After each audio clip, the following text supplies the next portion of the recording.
It can be very challenging to speak up when your feelings are hurt or when you need to express feelings and needs in times of conflict. Today, I'm going to be sharing my 8-step method for how to have a difficult conversation. Step number 1, identify what's going on for you. How do you feel? What need of yours wasn't met? Really get clear about what the situation is without any judgment. And then identify what's going on for you, how you feel, and what need of yours is not met. Number 2, give yourself empathy. You're upset. It's okay to be upset, to be angry. So give yourself permission to have whatever feeling you are having. A lot of times people feel guilty when they feel bad or when they're upset. Number 3, take time to process. If you're very reactive, you will not operate from your most rational self when you talk to the other person. So figure out how to calm down. There are many, many different methods for centering yourself, for getting calm, whether you breathe, whether you take a walk, whether you do some kind of mindfulness exercise. It's important to center yourself so that you can be as calm as possible when you have this conversation. Number 4, check in. Check in with the other person and make sure it's a good time to talk. We often try to have these conversations when it is not a good time to talk. So if it's not good for them, ask when would be a better time. A lot of times we say, oh, it's not a good time for you, and then we just don't find a better time, and then we carry the anger or the feelings that we have with us for a long time and get resentful, and that is not a good thing. Number 5, use I statements. So you're going to start with your intention.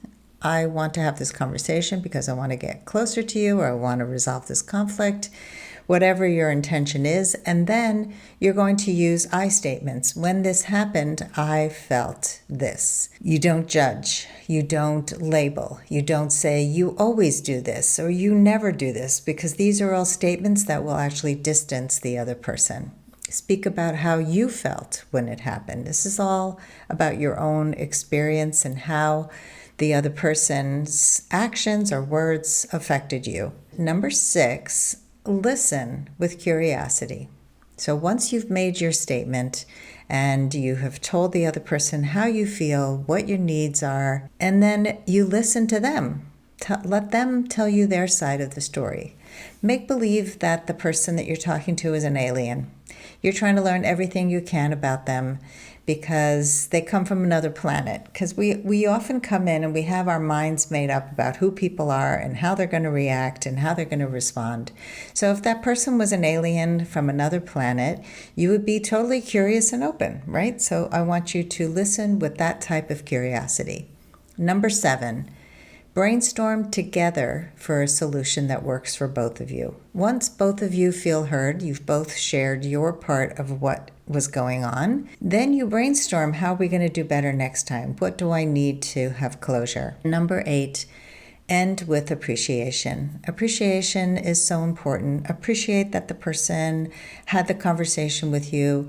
Appreciate that they formed a solution with you. Whatever it is that you want to appreciate, this is such an important step that many people leave out. Why do we struggle so much with having these difficult conversations? The reason is because most of us grew up in families where conflict was either avoided and people ignored each other or shut down when they were angry, which is stonewalling, or there was a lot of yelling and screaming, which is defensiveness, criticism, or even contempt.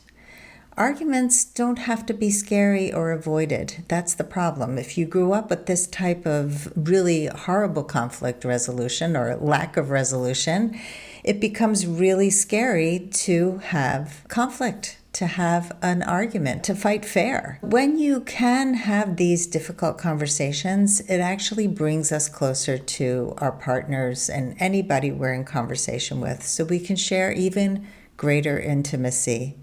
How do you deal with difficult situations? Do you speak up or do you shut down? Let me know in the comments.